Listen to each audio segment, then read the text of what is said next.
bisa kita keluar dari zona nyaman kita? Ada orang mengatakan, Pak Tony, rasanya saya takut loh Pak, kalau keluar dari zona nyaman saya itu Pak. Karena saya takut menghadapi tantangan, rintangan, persoalan, pergumulan. Kalau saya membuka cabang, nah gitu kira-kira ya. Kalau saya membuka usaha baru, takut loh Pak. Jangan-jangan saya gagal. Jangan-jangan usaha saya, karir saya yang sudah hancur, berantakan. Belum tentu Bapak Ibu. Belum tentu. Karena ketakutan itu bukan berasal dari Tuhan, tapi dari simbolis. Maka janganlah kita lebih mempercayai informasi hoax yang disebarkan oleh simbolis, yaitu apa? Ketakutan, kecemasan, kekhawatiran.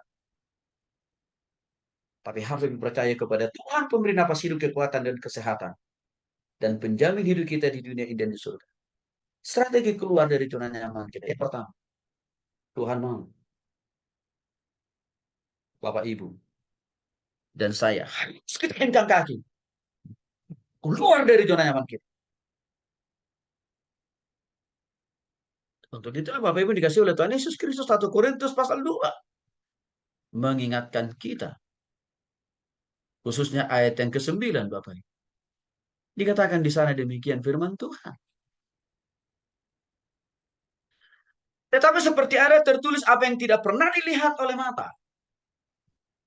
Dan tidak pernah didengar oleh telinga. Dan yang tidak pernah timbul di dalam hati manusia. Semuanya disediakan Allah untuk mereka yang mengasihi Dia. Ini kan dipakai jadi salah satu lirik lagu rohani. Apa yang tidak pernah dilihat oleh mata dan tidak pernah didengar oleh telinga, serta tidak pernah timbul dari dalam hati manusia, semuanya disediakan oleh Allah.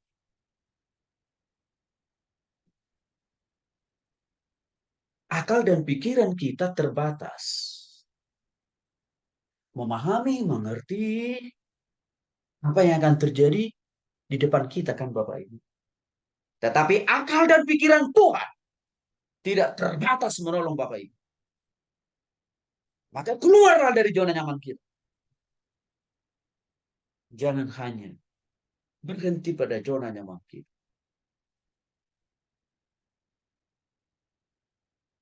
Jangan takut. Jangan khawatir. Karena itu informasi hoax dari simbolis, bukan informasi dari Tuhan. Tapi Tuhan bilang kepada kita hari ini, dilihat oleh mata. Artinya apa Bapak Ibu?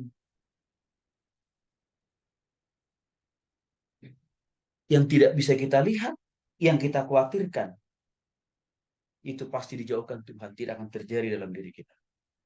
Maka percayalah Tuhan. Kita harus keluar dari zona nyaman kita. Bapak Ibu dikasih oleh Tuhan Yesus Kristus. Sebelum saya membuat yayasan sendiri, tahun 2000, saya bergabung di sebuah yayasan misi internasional. 5 tahun saya ada di lembaga itu. Saya merasakan pernah ada dalam zona nyaman. Waktu saya di lembaga itu. Salah satu bentuk zona nyamannya apa? Kesempatan untuk jalan-jalan ke luar negeri setiap tahun.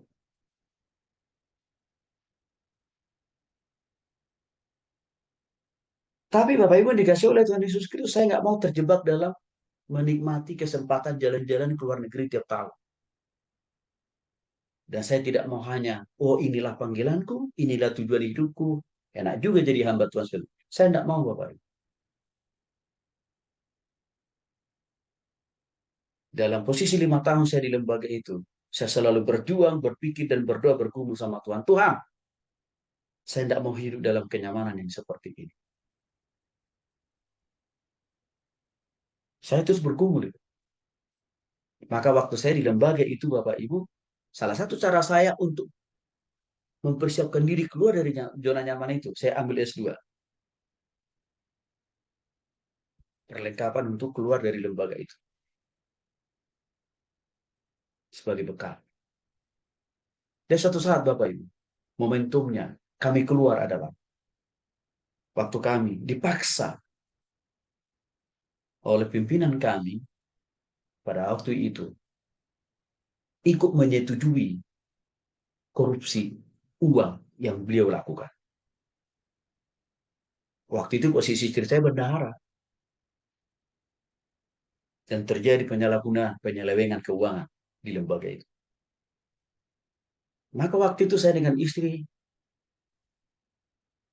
menghadap pimpinan kami dan kami katakan, Pak, ini ada penyalahgunaan uang yang Bapak Ibu lakukan. Dan kami minta klarifikasi. Bapak Ibu, apa responnya? Marah.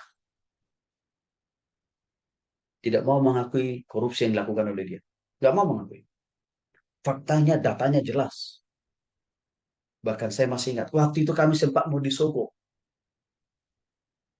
dengan memberikan sebuah barang. Tapi tahukah Bapak Ibu, kami tolak. Padahal kami butuh barang itu. Kami tolak. Artinya apa? Kalau kami terima barang itu, kami dalam zona nyaman kan? Kami dapat barang yang bagus. Bahkan juga kami akan kecipratan dana korupsi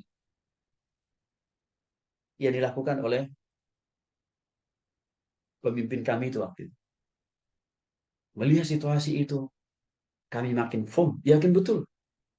Ini memang waktunya, momentumnya Tuhan kita harus keluar. Dan kita keluar.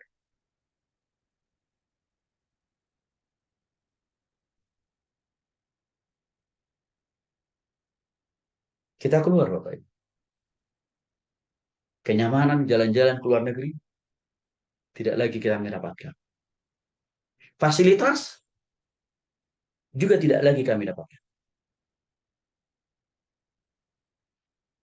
Lalu kami pindah ke sebuah pelayanan yang baru yang kita mulai bersama-sama dengan teman-teman waktu mahasiswa.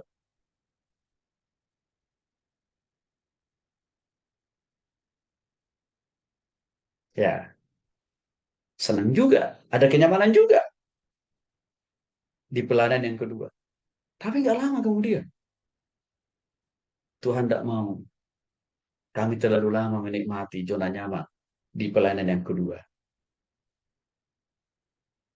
Karena sama salah satu juga kasusnya adalah kasus korupsi.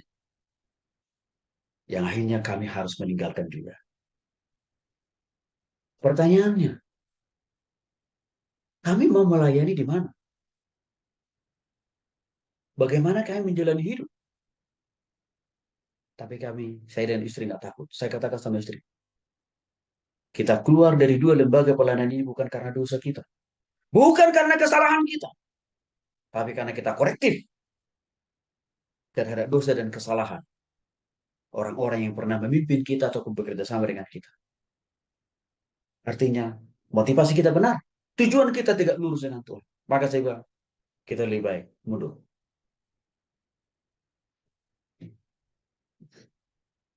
Setelah mundur, apakah Tuhan biarkan kami? Apakah Tuhan terlantarkan kami? Apakah Tuhan abaikan kami? No. Tuhan kasih hikmah. Tahu? Udah cukup bagimu belajar dari dua pelayanan orang lain. Waktunya kau sekarang. Mulai dari nol. Kerjakan sendiri. Pikirkan sendiri. Kumpul sendiri. Dan Tuhan bilang, aku siap menyertaimu. Apa yang tidak pernah engkau bayangkan. Apa yang tidak pernah engkau pikirkan. Aku akan buktikan kata Tuhan. Aku siap menyertaimu. Aku siap memberkatimu. Aku siap menolong. Bapak Ibu yang dikasih oleh Tuhan Yesus Kristus. Zona nyaman kan membuat kita malas. Berpikir, berdoa, beriman. Dan berjuang lebih. Dan akhir dari semua itu membuat kita gagal dan tidak maksimal di hadapan Tuhan. Maka untuk itu Tuhan bilang, keluar dari zona nyaman. Maka saya sekali lagi Bapak Ibu, saya punya harapan banyak untuk Bapak Ibu. Harus keluar dari zona nyaman kita. Baik dalam usaha, baik dalam karir, bisnis, pekerjaan, pelan. Harus semakin berkembang. Tidak boleh stagnan.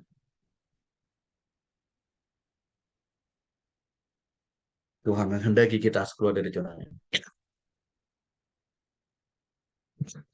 Bapak Ibu. Juga buat perencanaan. Kapan? Mulai dari mana? Kita keluar dari zona nyaman kita itu. Artinya Bapak Ibu dikasih oleh Tuhan Yesus Kristus. Nggak boleh juga kita hanya sekedar berdoa gitu loh. Itu yes, puji Tuhan. Tapi Alkitab berkata, dalam Matius pasal 7 ayat 7, mintalah. Oke, kita nggak lupa berdoa. Supaya Tuhan siapkan ladang pekerjaan, pelayanan, pekerjaan yang lebih baik. Oke, berdoa. Tapi jangan lupa, kata Tuhan juga dalam Matius pasal 7 ayat 7, carilah. Apa maksudnya cari? Tuhan bilang, pakai tanganmu, pakai kakimu, pakai ilmumu, pakai pengetahuanmu, pakai pengalamanmu.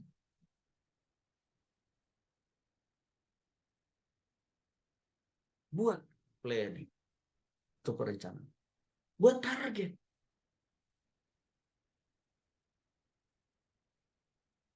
Untuk itulah saya katakan, jadi kita dikasih napas hidup oleh Tuhan dari waktu ke waktu. Ya. Maka Amsal pasal 16 ayat 3. Serahkanlah perbuatanmu kepada Tuhan.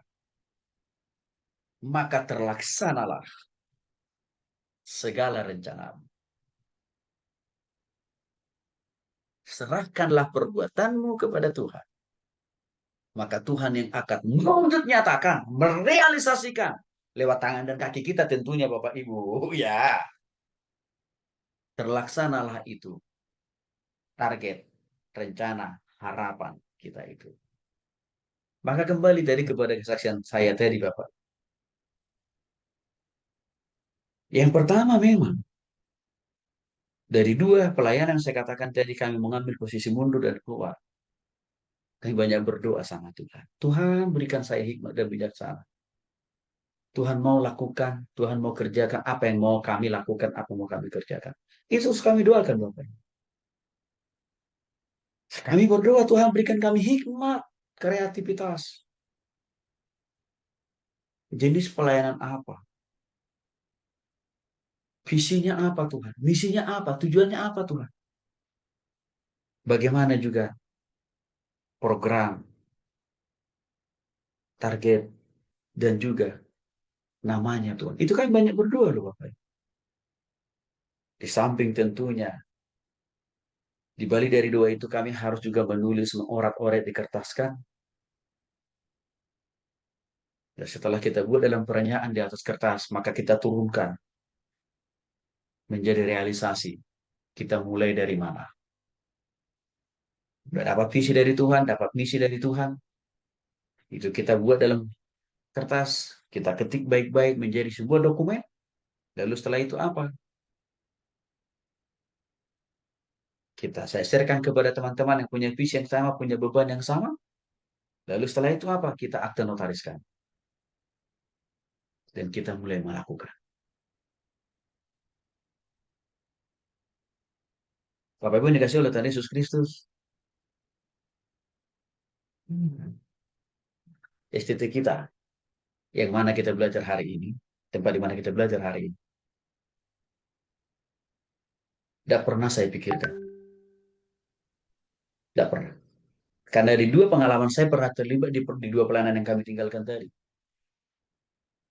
Ya, kami nggak punya pengalaman mengelola. Waktu di dua pelayanan itu, kami tidak punya pengalaman mengelola STT. Di dua pelayanan yang kami tinggalkan itu, nggak punya pengalaman. Tapi Tuhan betul kata firman Tuhan, apa yang nggak pernah saya pikirkan, apa yang nggak pernah saya bayangkan, Tuhan kasih. Maka salah satu yang membedakan pelayanan kita dengan dua pelayanan yang kami tinggalkan tadi adalah kita punya bidang pelayanan STT. Ini di luar pikiran saya, di luar jangkauan pemahaman pengertian saya. Tapi Tuhan sediakan. Serahkan perbuatanmu kepada Tuhan. Buat rencana, buat target. Jangan hanya berhenti target kita di dalam doa. Harus direalisasikan Bapak Ibu. Dalam apa? Tulisan. Ambil langkah keputusan.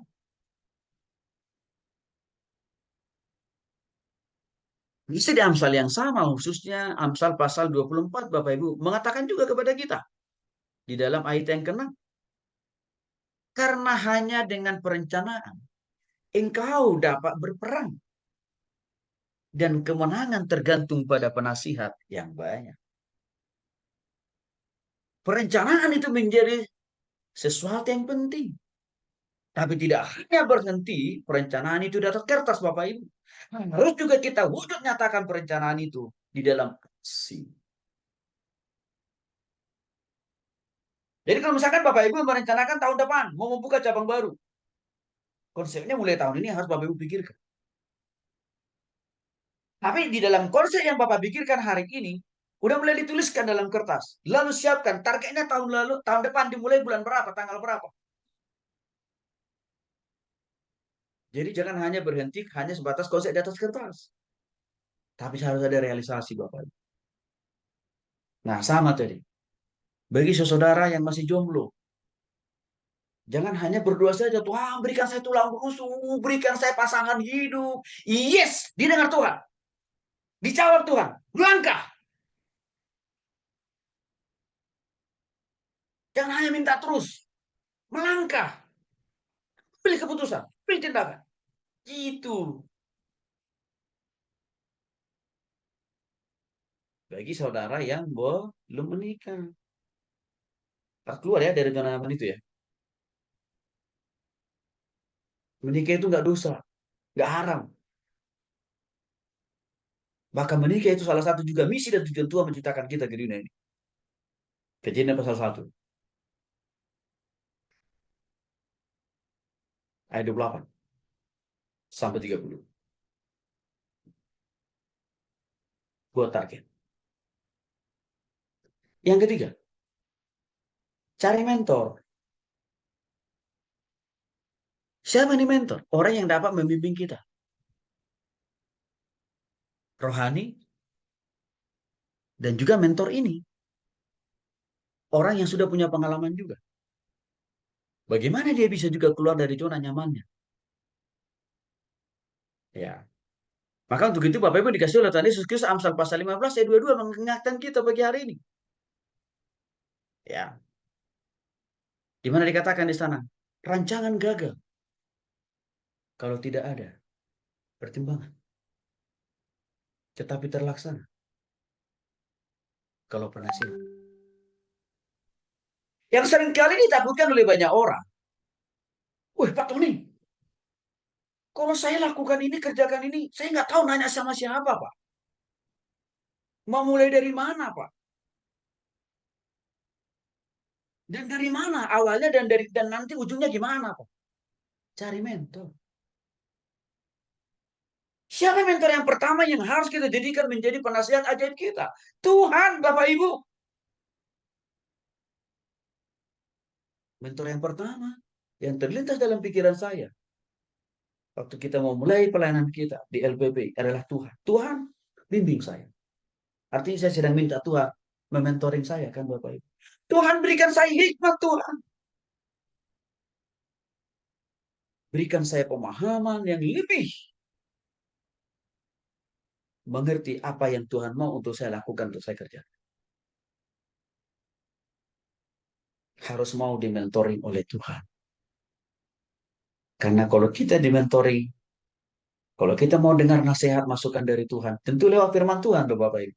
Dengan cara taktisnya baca firman Tuhan lah ya.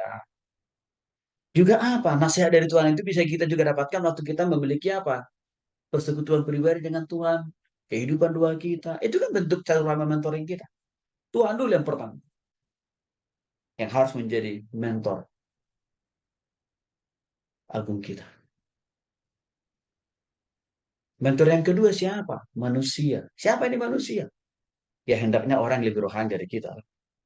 Hendaknya orang itu lebih memahami firman Tuhan. Tapi juga hendaknya kehidupan orang itu berintegritas bermoral. Jangan juga kita mencari mentor yang orangnya juga stagnan. Nggak ada kemajuan, nggak ada perkembangan dalam kehidupannya, dalam pelayanannya, dalam karir dan pekerjaan. Janganlah. Kita bisa dapat belajar apa dari orang yang stagnan. Karena orang itu sedang hidup dalam zona nyaman kan. Tapi kita mari belajar dari orang juga yang mau keluar dari zona nyaman.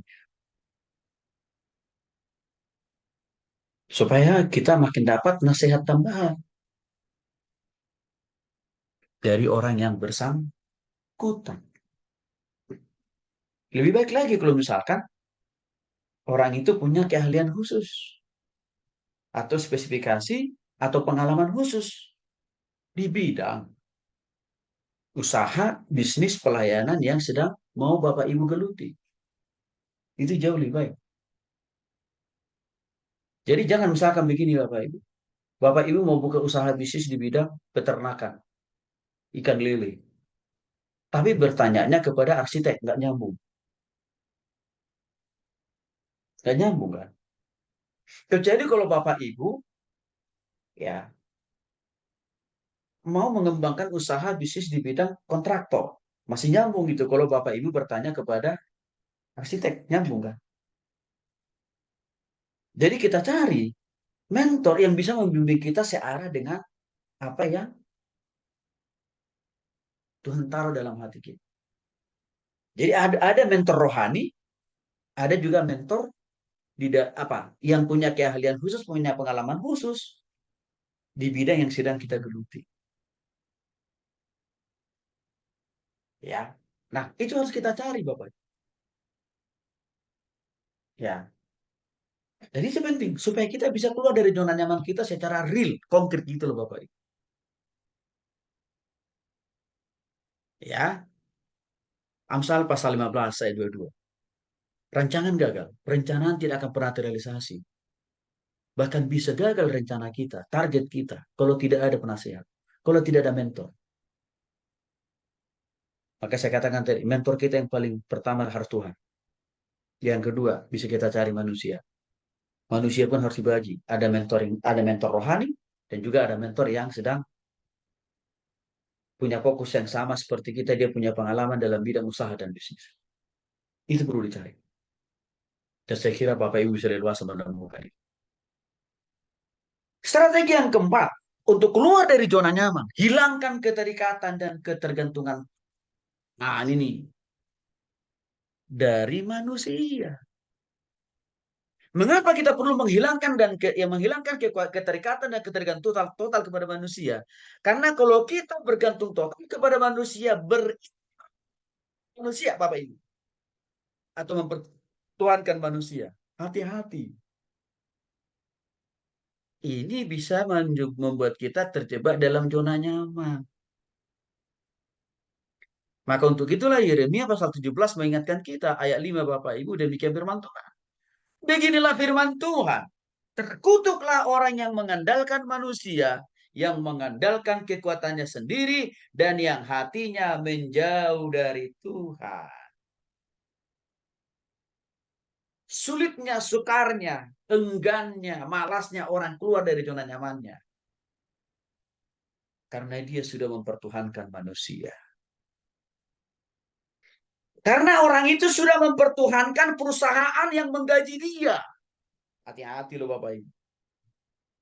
Jangan mempertuhankan perusahaan yang memberikan kita pekerjaan. Atau pemilik perusahaan manusia yang pemilik perusahaan itu. Jangan mempertuhankan mereka. Mereka itu tidak kekal. Mereka itu punya kemampuan terbatas. Ada limit kemampuan mereka itu. Tapi percayailah Tuhan yang punya kemampuan dan kuasa yang limited. Dan bergantunglah kepadanya. Karena dia orang pribadi yang paling tepat. Menjadi penolong terbaik. Juga pemberi napas hidup, kekuatan, kemampuan melebihi daripada apa yang kita punya.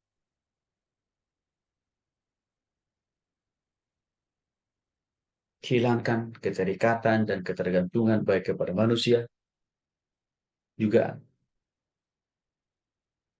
kepada perusahaan yang menggaji kita. Juga jangan bergantung kepada sarana fasilitas, tapi bergantunglah kepada Tuhan. Bapak Ibu dikasih oleh Tuhan Yesus Kristus sekali lagi. Kita memulai pelayanan kita di Yayasan LPPI. Nol modal Bapak Ibu secara finansial. Kami nggak punya modal secara finansial. Lalu bagaimana fasilitas sarana sama? Karena kami mulai merintis dari nol semua. Tapi kami yakini, kami masih punya sumber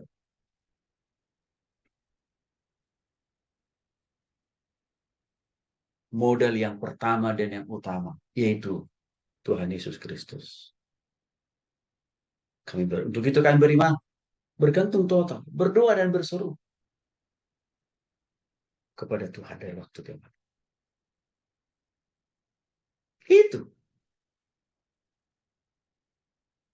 sumber pengharapan. Tuhan Yesus yang menjadi sumber modal yang pertama dan yang utama. Yang menjadi tempat kami berharap, bersandar. Hanya itu aja Bapak.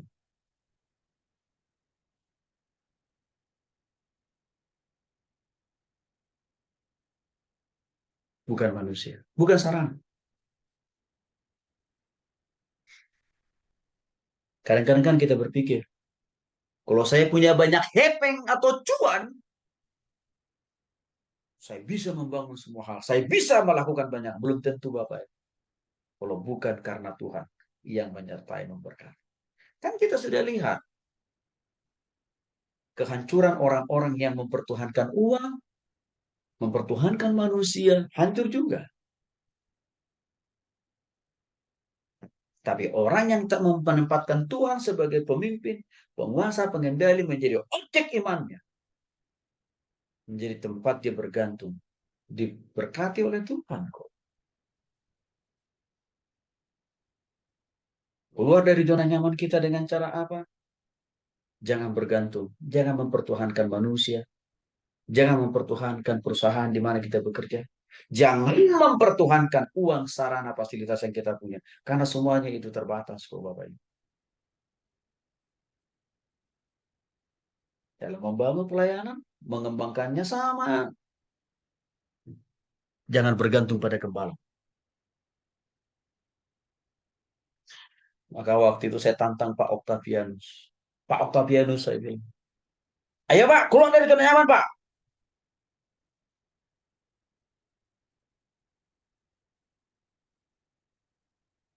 Dan bersyukur, Pak Octavianus berani keluar dari zona nyamannya. Salah satu caranya, salah satu contohnya apa? Dengan beliau ambil keputusan untuk kuliah. Dan dia adalah langkah awal persiapan di mana Tuhan akan memakai, memberkati Bapak Ibu lebih tinggi lagi kok. Maka saya katakan tadi, tolong Bapak Ibu jauhkan dari hati dan pikiran kita hanya menambah gelar di belakang nama kita. Jangan.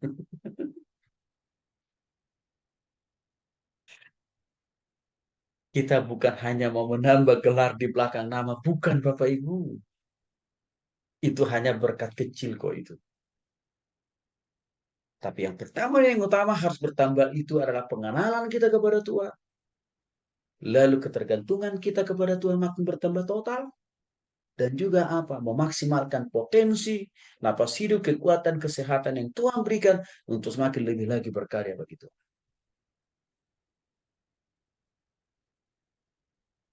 Hilangkan ketergantungan. Tetaplah mempercayai Tuhan Bapak Ibu. Di dalam situasi dan keadaan yang membuat kita harus keluar dari zona nyaman kita. Untuk itu Roma pasal 8 ayat 8, Allah turut bekerja dalam segala sesuatu untuk mendatangkan kebaikan bagi setiap mereka yang mengasihi Kristus. Seringkali Tuhan mengganggu zona nyaman kita. Supaya kita keluar dari zona nyaman itu.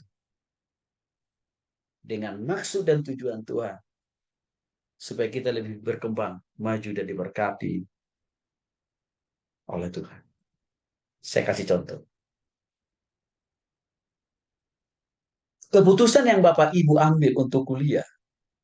Ini juga salah satu contoh keluar dari zona nyaman kan.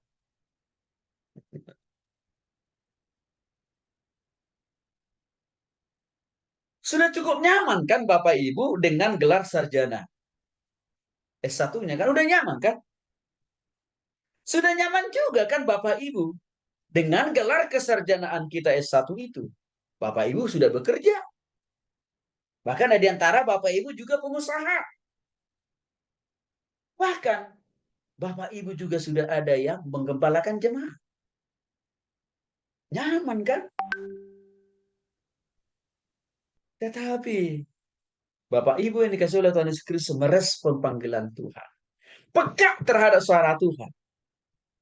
Waktu Tuhan katakan, kau keluar dari zona nyaman dengan cara tambahkan pengetahuan, tambahkan ilmu, tambahkan kreativitas dalam dirimu. Dengan cara apa? Kuliah. Sehingga Bapak Ibu, saudara ambil keputusan untuk kuliah. Artinya apa? Ini bentuk cara Bapak Ibu keluar dari zona nyaman kan? Agak terganggu memang. Waktu Bapak Ibu mengambil keputusan untuk kuliah lagi. Karena kenapa? Harus sediakan waktu setiap Sabtu kan kuliah ya. Tapi nggak apa-apa lah. Untuk target, untuk tujuan, untuk visi yang lebih besar ke depan. Kan begitu berpikirnya kan? Bapak Ibu harus sediakan waktu untuk juga apa? Mengerjakan ujian kan? Maka, toh juga untuk ujian itu bukan untuk memusnahkan kita. Bukan untuk menganiaya Bapak Ibu ujian itu. Bukan. Ujian itu tujuannya konstruktif, positif. Karena di balik ujian itu kita jadi tahu. Bertambah tidaknya pemahaman, pengetahuan, dan ilmu serta keterampilan kita kan? Maka saya berharap Bapak Ibu, langkah keluar dari zona nyaman yang Bapak Ibu lakukan hari ini dipertahankan dan bagus. Tapi nanti, kalau Bapak Ibu sudah makin bertambah pengetahuan keterampilannya lewat proses belajar ini, jangan berhenti. Hanya sampai di situ saja. Lebih mari kita gunakan pemahaman, pengetahuan, firman Tuhan yang sudah kita pelajari. Bapak Ibu harus semakin kreatif, harus semakin maksimal melayani Tuhan. Mengembangkan usaha pekerjaan Bapak Ibu.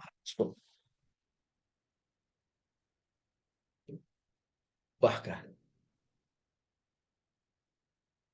kalau masih Tuhan kasih kesempatan hidup di dunia ini, saya mau menantang Bapak Ibu di kemudian hari. Ayo keluar lagi dari zona nyamannya, dari S2-nya. Kemana lagi Pak Tony? Ambil doktornya. Ini Bapak Ibu yang dilakukan. Kita punya dosen, sejak minggu kemarin kita punya dosen baru, dosen lama sebenarnya. Tapi beliau baru menyelesaikan program doktornya kemarin. Saya dikonfirmasi hari Kamis yang lalu. Pak Tony terima kasih doanya, bimbingannya, sarannya, masukannya. Saya sudah lulus sidang doktoral, Pak. Beliau angkatan pertama dari kelas kita. Ya, Bapak Ramses Manurung, MTH. Sejak hari Kamis yang lalu, beliau telah dipercaya oleh Tuhan menyandang gelar Dr. Insinyur Ramses Manurung, Master Teologi. Hei, angkatan-angkatan pertama, bangun! Yang teman kalian satu angkatan aja sudah doktor. Masa ini SMTH nggak selesai-selesai? Malu-maluin.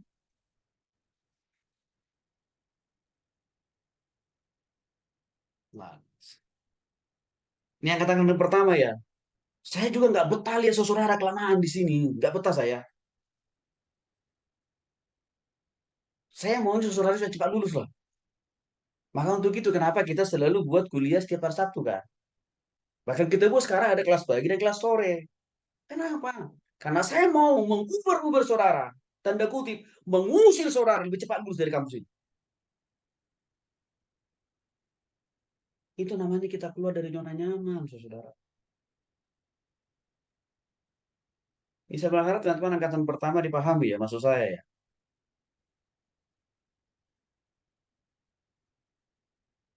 Kuliah metodologi penelitian kan sudah diajar. Bagaimana cara menulis tesis kan udah saya ajari. Bahkan contohnya pun saya kirim. Mana bab satunya? Wah, masih dalam doa dan pergumulan. Pak Tony, iya sampai kapan? Sampai Tuhan Yesus datang. Nah, itu namanya kita nggak mau keluar dari zona nyaman itu. Jangan sampai saudara angkatan pertama nanti masih dikalahkan lagi angkatan kedua, ketiga loh. Ya, apalagi angkatan kedua, ini udah ada juga nih yang mau selesai. Jadi angkatan pertama harus bertobat ya. Harus keluar dari zona nyaman.